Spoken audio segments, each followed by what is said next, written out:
সামনে রমজান মাস আসতেছে, অল্প কয়েকদিন বাকি। সে রমজানের জন্য আমরা গত মাস থেকেই আল্লাহর কাছে দোয়া করতেছি, আল্লাহুম্মা বারিক লানা ফি রজব ওয়া শাবান ওয়া বাল্লিগনা রমাদান। এটা হলো এই 2 মাস আগের থেকে রমজানের কাউন্টডাউন আরম্ভ হয়, দিন গণনা আরম্ভ হয়। আর 20-21 দিন বাকি আছে পবিত্র রমজানুল মুবারকে। আমরা আল্লাহর কাছে সবসময় দোয়া করবো, আল্লাহ সামনে যে ইবাদতের সিজন আসতেছে, একটি নেকির কাজ করলে, নফল নেকির কাজ করলে ফরজের সওয়াব পাওয়া যায়, আর একটি ফরজ কাজ করলে রমজানের বাহিরে 70টি ফরজ ইবাদতের সওয়াব পাওয়া যায়। সেই সিজন আসতেছে, আল্লাহ আমাদেরকে সেই রমজানে বেশি বেশি নেক আমল করার তৌফিক দান করুন। রমজানের আগে যাতে আল্লাহ আমাদের কেউ মত না দেয়, কারণ রোজার মাস হলো মানুষকে নতুন ভাবে সাজানোর মাস। আপনি দেখবেন যে লোক আমল করে না, ও কিছু আমল রমজানে করে। রোজা না থাকুক, ইফতারি খায়, রোজা না থাকুক সাহারি খায়।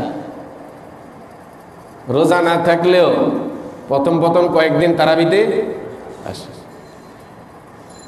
তো একটা আমল যদি কেউ করে, ওই একটা আমলের মূল্যই আছে। কেউ যদি 5 ওয়াক্ত নামাজের 1 ওয়াক্ত আদায় করে, এই 1 ওয়াক্তের সওয়াব ওকে দেওয়া হবে। এরকম না যে 4 ওয়াক্ত আদায় করে না বিলা ওর 1 ওয়াক্তও চলবে না। আমাদের দেশে কিছু মানুষ এরকম আছে, কোনো ব্যক্তি যদি নামাজ না আদায় করে, ঘটনাক্রমে যদি ওকে মসজিদে দেখা যায়, তখন ওকে নিয়ে টিটকারি করা হয় যে 800 বুঝি 1 ওয়াক্ত পড়তে। 1 ওয়াক্ত ও পড়তেছে, এই 1 ওয়াক্ত কবুল হইলে দেখা গেছে এই 1 ওয়াক্তের উসিলায় ওর বাকি 5 ওয়াক্ত ওর মসজিদে চলে আসবে। এই জন্য ওকে মসজিদ থেকে তাড়ানো যাবে না।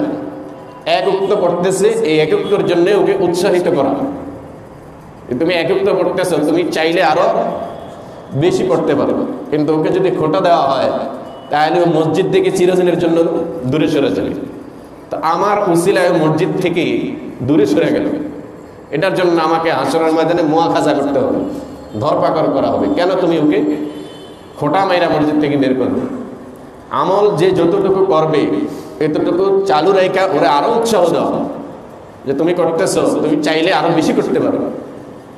আর গুনার কাজ যে করবে, এটা অল্প করলে ওকে নিরুৎসাহিত করা, এটার প্রতি উৎসাহ না করা যে তুমি তো ভালোই অল্প একটু গুনাহ করতেছো, অল্প একটু গুনাহ করলে চলবে, এরকম না বলা। গুনাহ যদি ছোট হয়, এটার ভয়াবহতা সামনে তুলে ধরা যে তুমি করতেছো কম, কিন্তু এটার যে কি শাস্তি।